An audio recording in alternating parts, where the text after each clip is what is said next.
Nagiiwan ng kaaya-aya pang matagalan na amoy, daig mo pa ang nasa hotel. Kumuha lamang ako ng maliit lamang na paglalagyan, pagkatapos bulak po. Tamang-tama lang din sa dami ng aking kinailangan na bulak po, dahan-dahan lang natin ilagay o isiksik doon sa paglalagyan na maliit lamang. Pagkatapos, kumuha ako ng asin.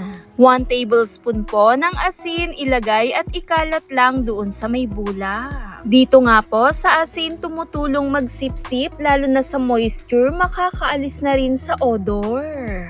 Pagkatapos po, kumuha ako ng essential oil long-lasting dahil sa oil base nitong dala, pang matagalan, mas kumakapit, depende na rin po sa scent na gusto natin. Dito nga sa paglalagay ko, Shangri-La scent ang aking inilagay, kakaiba rin talaga ang scent nito, optional pag walang essential oil. Pwedeng-pwede pong gumamit ng fabric conditioner, depende na rin ito sa scent na paborito nyong amoy. Sa mga kombinasyon na ating mga pinaglalagay, perfect lagyan ito ng cloves, aromatic at long-lasting. Kakaiba rin talaga ang scent lalo sa loob ng tahanan, perfect ilagay sa may kusina, sa may CR.